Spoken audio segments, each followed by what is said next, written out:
So class, this is chapter 12, welcome. And now we're going to be delving into the issue of leadership. So far we've discussed two issues, planning and organization.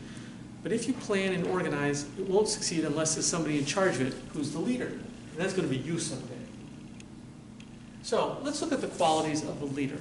Now, I'm going to be somewhat surfacial here. As you go forward in your MBA studies, you're going to get deeper and deeper into this issue. But let's just do some groundwork here. 4 things that I think a leader has to have. And I think this is what you get from the book. The first one is an ability to communicate. Now, communicate is something beyond what I'm doing here right now.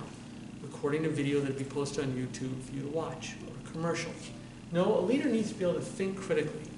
Critical thinking is not assessment of blame. It's ability to break something down, process into its individual components, to be able to identify that which works and to build on it, and that which doesn't work, and be able to fix it. It's critical. It's thoughtful. And then, beyond that, is the ability to debate with civility. When you're in a room, it's no good for you just to bang on the table or dictate this is what we're going to do. No, you have to convince the people who are doing the job right to continue with it. And those who might be doing the job incorrectly, to be able to appreciate the fact that it's incorrect and to fix it. Okay? That's your job. You're managing them, you're building on their skill set. Now, how do we build on that? Next, we have to have a realistic vision. You have to be able to lay out something that people see as an achievable goal and a useful process that can be used to achieve that goal. If you lay out goals that aren't achievable, people aren't going to follow you. If you don't have a process that can achieve that goal, then there's nothing for them to do with you. So that's very important. And then building on those two, you can see now that if we can communicate effectively and we have a realistic goal, then we'll be able to motivate people. What do we mean by motivating people? We motivate people when they reach beyond themselves. A touchstone of marketing is that every one of your customers will be marketing your goods for you. In the same way, if you're a leader, every one of your followers is building another follower for you. Let's take an example. You're the CEO of a company.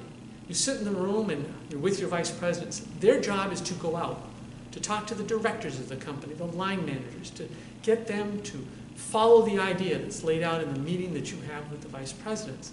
They build your followers.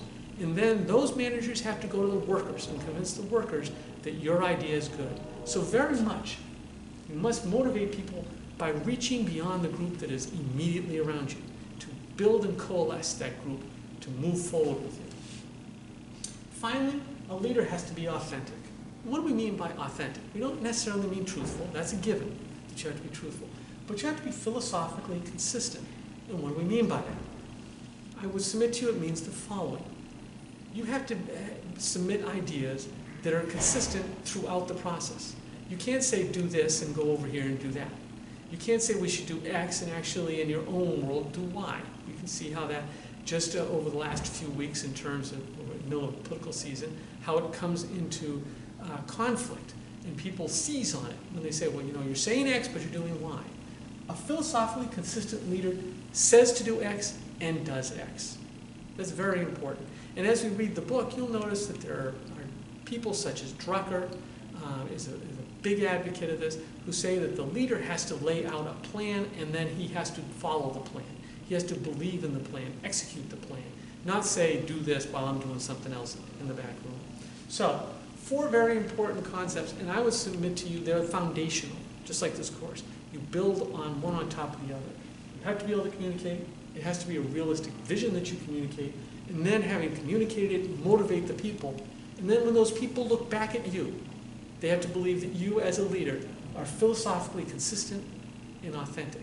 Achieve those and you'll be a great leader. And I'm sure every one of you will be. See you soon as we go into the next chapters and also as we start doing case study analysis.